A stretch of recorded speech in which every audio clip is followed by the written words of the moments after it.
Hi guys, okay, this is International Master Peter Large against me, Sean Godley, on chess.com at 24 hours per move back in 2013. And it's an interesting game because I didn't actually know this guy was an International Master when I was playing him. I was just looking back through my old games and saw that he was titled and has been since the 1980s, but for some reason was not listed as a titled player at the time, so of course I didn't know I was playing an IM when we were playing the game. So he had white anyway, and he opened with e4, and I played the French, which I played in the last video I showed, and this was my main defense against 1 e4 back in those days before I discovered the modern defense, which I play against almost everything now.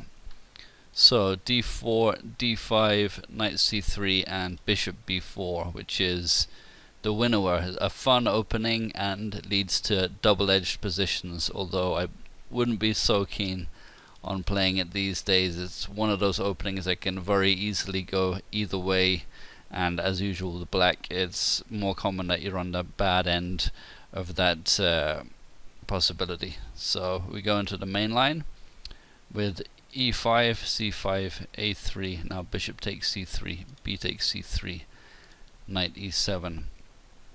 And here Peter played knight f3, and I was hoping for the poison pawn variation with queen g4, and this is the main line, and I know these lines and positions reasonably well, but it was not to be in this game. And knight f3 is one of many good options for white here. h4 and a4 also very good.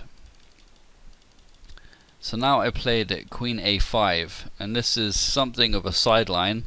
Of course black wants to increase the pressure on the queen side here. It's French defense, so generally black is going to play on the queen side and white's going to play on the king side. So this simply attacks c3, threatens queen takes c3, winning the rook, or at least forcing bishop d2, so threatening to win the rook, and it also adds more pressure on d4 because this pawn is now pinned. So simply queen d2. And now bishop d7 was my next move, and another idea of playing queen a5 is to support bishop d7, b5 to trade off this bishop. And naturally, as black is happy to exchange his bad light squared bishop in most variations of the French. So a4 is how Peter continued, which prevents bishop b5 but essentially offers the a pawn on a plate. So now I played c4, just closing things up, and I was hoping this would favor my knights, this closed position, and also ask white, how he's going to defend the a4 pawn, which of course he's unable to do. And my opponent's idea was simply to play bishop a3, so that after bishop takes a4 he can play bishop takes e7, although black is slightly better here. The engine preferred to play bishop b4 first of all because it deflects the queen away from the defense of d8. For example, queen b5, now bishop takes e7, king takes e7, queen g5 check, which is actually similar to the game continuation, although I was able to play king f8 there because my queen was still on a5. Here I'd have to go to d7 now, and g7 would drop, and then white would have a small edge. If I play king f8, then queen d8 check, queen e8, and now queen d6 check is winning. If queen e7, then rook takes a4, and if king g8, then rook takes a4, because obviously black can't recapture. Queen d8 is going to be mating.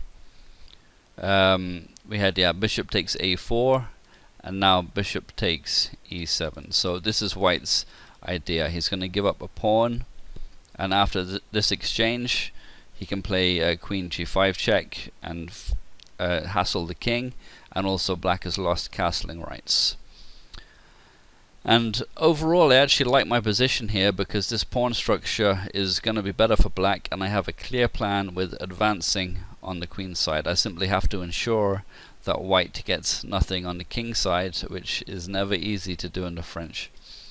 So we'll see, how it develops. So queen g5 check is what Peter played now. So I played king f8 because, as we saw, the queen has d8 covered, so the king can go here and cover g7. And now Peter played king d2 just to defend this pawn because the queen's moved away from the defense. But the engine actually didn't like this, preferring instead queen d2 or queen e3. And my opponent clearly wanted to keep the pressure up on the king side, and that's easy to understand. But now he also loses castling rights, so it's a double-edged decision, certainly. So I continued developing with knight c6, just getting another piece into the game and applying pressure to the white center. If the knight here ever moves, then knight takes d4 is going to be possible, exploiting this pin. And just asking white how he's going to continue. And Peter's answer to that was with h4, just pressing forwards on the king's side. I want to play h5, h6 and create weaknesses on these dark squares, which is going to be a really big problem if I don't do something about it. So I responded on the queen side with b5, which supports the bishop and relieves the queen from defending it, and also simply threatens b4 to increase the pressure on c3 and undermine the support of the central d4 pawn. So h5 was white's next move, and I can't allow h6 here or I'm just going to get diced up on the king's side. So h6 myself is the correct move, and that's what I played. If I instead try and carry on the queen's side, this is way too hasty. After h6, even b takes c3, this isn't going to matter. Just king e3, and now rook g8 is more or less forced, and queen f4 with the idea knight g5 is very strong, asking black how he's going to defend. So it's important that I put a stop to this before I take further action on the queen's side. So h6. And after the queen moves, the knight will never have g5 because the pawn can obviously take it. So there's a lot of advantages to this move, and it's also with tempo because it attacks the queen, which is nice to get a move with tempo. So queen f4, now b4, and with this move black is gaining a big edge over a pawn. Peter continued with g4, but this is a mistake. He should play instead queen e3, just to hold the pawn and hold the balance in the position. And of course he can't play c takes b4 or queen takes b4, it's just going to be crushing. King e2 and bishop takes c2, and if king d1, then bishop takes c2 check, king takes c2, queen b3 check, king c1, queen c3 check, king d1, and then the rook is falling with check. And after, for example, king e2, rook b8, it's just going to be game over right away. So that's no good. And as we saw, queen e3 is the correct move for white to play here. But g4 is what happened in the game. So I gladly took this pawn with tempo as b takes c3 check. Now king e3, and I guess this is add some defense to the d4 pawn and not block in the bishop, but king e2 was slightly better. So king e3, and black has many good moves here to choose from. So I went for queen b4. It's just one possible way to continue. Knight b4 was another one, and this is actually a stronger way to continue. Knight b4 is threatening knight takes c2 check. Another disadvantage of moving the king to e3 is this is now going to win the rook, this fork, so white would have to play knight e1 now, but now simply queen b5 attacks the c2 pawn again with the bishop. And how does white defend? There's no effective way. If rook c1, then knight a2 attacking the rook, so say rook d1 and now queen b2 and knight b4 next, and c2 is falling, and usually you can only dream of getting this kind of queenside activity in the Winawer without facing a huge attack on the king side at the same time. So as Winawers go, this is definitely a good one. So queen b4 anyway, and now g5 from Peter, and this is a bit hasty on the king side. Knight e1 was a better move. Just defending c2 before attacking on the king side, although black is still enjoying a big advantage here. So yeah, queen b4 and then g5. So now I can snap off this pawn, and Peter responded with bishop h3, and this is another one of the reasons presumably why he played g5, to open up this diagonal. And suddenly white is coming to life on the king side. Now the threat, of course, is the bishop takes e6, exploiting the pin and threatening mate. Also playable was g6, which was forcing knight d8, but the question now is, how does white continue to attack? There's no obvious way, and black is coming with ideas like queen b2 or bishop e4, and continued pressure on the queen side. So bishop h3, and now I played a defensive move, queen e7. I got a little bit nervous and brought my queen back to defend, and this is fine, but it's a bit overly cautious.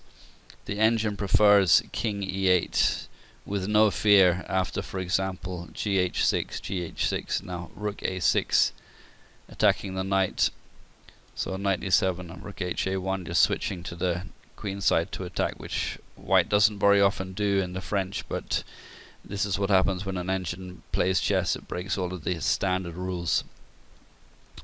But anyway, queen e7 is what I played, and now rook h g1, which is a natural move, especially playing the white side of the French, but the engine again prefers the counterintuitive rook a6 instead, just creating some pressure on the queen side and preventing black from advancing his a pawn, which is now a passer, although it's going to take a while to create any serious danger.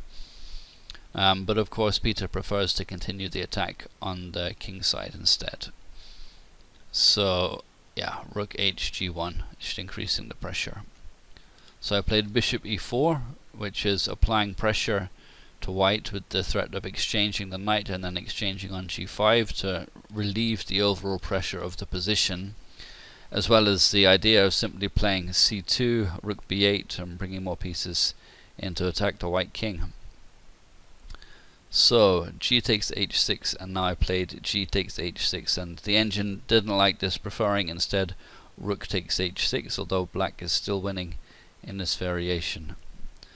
So now Peter played knight h4, which is increasing the pressure on the king side, with the idea of playing knight g6 at the right moment. Although the bishop has that square covered right now, it's still a nuisance to deal with. So I took the time to get my king out of the firing line with king e8. So now rook g7, which is again threatening knight g6. And yeah, we can see, how quickly white can generate kingside attacks in the French. However, this does weaken the first rank a little bit, and gives black some new ideas too in the position. So now I played c2, and this comes with a huge threat that will win the game. So if you want to try and spot it, then stop the video now. Peter continued with knight g6, just exploiting this pin on the f7 pawn, and asking black how he's going to respond. He can take with the bishop, but then simply h takes, and the pressure is collapsing on f7. And it's apparently a very strong attack, but black now has the killer move queen a3 check, which is only possible because the g1 rook has left the first rank, and this is actually forcing mate. Peter played king e2, which quickened his demise.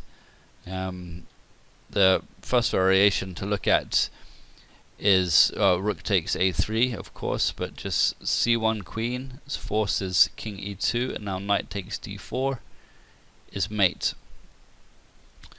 Another possibility is king d2 at this stage, and here black wins with c3 check, king e2, knight takes d4 check, king e3, c1 queen, rook takes c1, c2 with discovered check from the queen, king takes d4, now queen d3 check, king c5, queen c4 check, king d6, and rook d8 is mate.